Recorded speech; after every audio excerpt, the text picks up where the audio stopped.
Indiana Jones and the Dial of Destiny is directed by James Mangold, starring Harrison Ford, Phoebe Waller-Bridge, Antonio Banderas, Karen Allen, Joe Rhys-Davies, and Shamu Randay-Wilson, and is the fifth and final entry in the Indiana Jones film franchise, and the first Indiana Jones in over 14 years since The Kingdom of the Crystal Skull in 2008. Now, I have a very interesting relationship with this franchise since I watched Kingdom of the Crystal Skull first when I was like a kid back in 2008, and then I think in the early 2010s I watched the original trilogy and I really liked them. I loved the original movie. I also liked the second one, Temple of Doom. It's definitely the darkest of the three. I know a lot of people don't like it as much as the first and third one. And then followed by The Last Crusade, which I think is actually the best film in the original trilogy. I felt that The Last Crusade had the best writing, the best acting. It had the most adventure in it. Sean Connery was great in it. The chase sequence was great. And overall, it's a very nice adventure film trilogy. Now, over the years, Indiana Jones has become like almost like the kind of like the the juggernaut, like the one film franchise you think of when it comes to adventure. And it's funny because Indiana Jones Inception was kind of born out of almost like this this sort of parody-ish of older adventure film franchises, and a lot of these different styles mixed into like one film. And Raiders of the Lost Ark has always been a really good adventure movie, but it's funny how there really hasn't been any other adventure films since Indiana Jones that has really held that much of a footing in the general consciousness.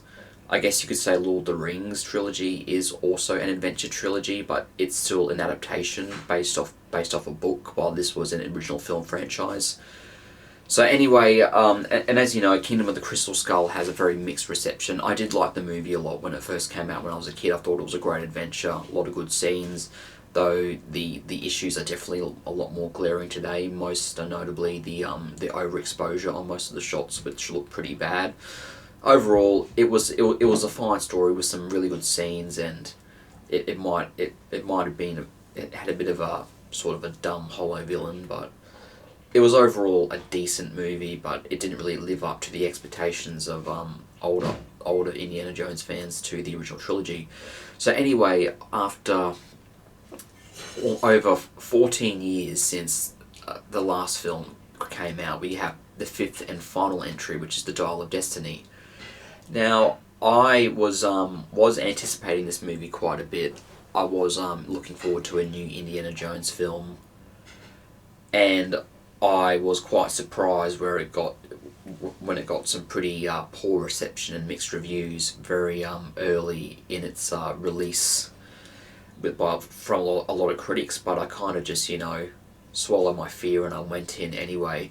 And overall, it does start off pretty promising. It does start off with like this almost maybe 15 to 20 minute long train heist sequence with Harrison Ford playing a younger Indiana Jones with some really, really good de-aging technology on his face, and it looks almost seamless. I was actually quite surprised of how well they did it, of how well they made him look like Indiana Jones from the original movies. And this was a really exciting and fast-paced and really just a really exciting sequence, and it kind of sets you up for like the story of the Dial of Destiny and how it's split into two halves. Sets up the villain, who is also a Nazi. But anyway, the scene goes on, and about 20 minutes into the movie, the movie flashes forward to, I think it's 1970 or 1969. But anyway, and this is where the real story begins. So basically the rest of the movie, it's basically old Indiana Jones doing old Indiana Jones things. I was not a big fan of how they kind of made him quite pathetic actually, and I really didn't like that. They kind of made him just like this old codger, old man who didn't want to really go on an adventure, but he was forced to. And throughout the movie, he's always quite sad about him losing his son and him losing his wife, and him just wanting, but basically just stuck in this tar pit of sorrow, wanting to change the past. And he doesn't really change attitude throughout the entire movie. He's just like a sorry old man who just doesn't really want to don the Indiana Jones hat throughout the movie.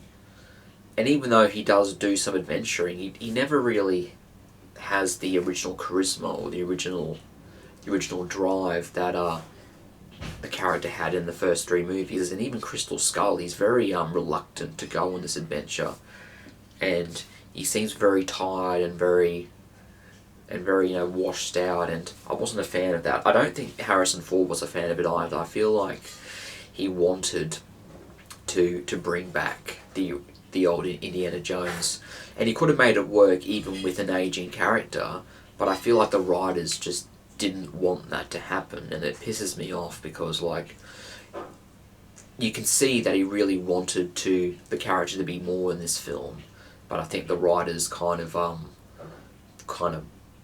put him in like this, kind of made him his prisoner actually, and just shackled him to this script which really isn't all that great, to be honest. After watching it, it's nowhere near as good as the original three, and even lacks the charm that the Kingdom of the Crystal Skull had. And overall, I was kind of dumbfounded of why they treated Indiana Jones' character in this way during the film. So even though the writing of Indiana Jones in this movie is pretty much a mess, the action sequences are still pretty good. There is a really entertaining and really thrilling chase sequence throughout New York with Indiana Jones on a horse, and he rides the horse into the subway and misses a few trains and dodges trains, goes through tunnels, and that was a fun scene. I did like the adventuring part of it during the final third, where they go into this pretty cool temple, and the set design was pretty good, I will say that. And the overall design of the Dial of Destiny was pretty good, though. The funny thing is that when I first saw this object, it immediately made me think of the object that Nathan Drake steals as a young kid in Uncharted 3, Drake's Deception. You know, the one that he puts the ring into and it kind of like swivels around. And I haven't played that game in a while, but I think that object kind of had like the same sort of stick to it, the same sort of idea behind it, that it was like some sort of predictive device that was able to like tap into like the destiny of the cosmos or something. And that's basically what the Dial of Destiny is. It just predicts the future. And of course, when it comes to Destiny, there's going to be writing around and saying that there's characters that don't believe in Destiny, that they believe that their life is free choice, and the conflict between free choice and Destiny, whether your life is in control of Destiny or whether you're in control. And that's touched upon very briefly in this movie, though I felt like Spider-Man Across the Spider-Verse did that a lot better. Overall, it is a okay movie, but when it comes to the final entry in the Indiana Jones franchise, I thought it could have been much, much better. I felt like it was a missed opportunity. It missed its potential, and it's kind of stuck in the average category to me. There are some good things about this movie. It is shot very well. It looks very nice. The set design is pretty good. The action sequences are also pretty good, but the character development for Indiana Jones is pretty much in the toilet, and the writing of the story I thought was pretty dull and pretty average for an Indiana Jones film. Overall, I'm going to give it a 5 out of 10. See it if you want, but I wouldn't expect. Don't expect like a masterpiece or like anything close to the original three. It's just a decent send-off movie that I thought could have been much better, with a much more livelier and much more adventurous and Indiana Jones full of a lot more of full of vitality and adventuring and charisma, and basically a much freer version of the Indiana Jones that we got, which was kind of just a sorry old man who was wallowing in his past mistakes and sadness and sorrow, and I don't want to see any of that. But anyway, that's my review of Indiana Jones and the Dial of Destiny. I hope you enjoyed this review. Thanks for supporting the channel. You're awesome, guys and girls. Anyone who watches this, you're awesome. And take care. Thank you.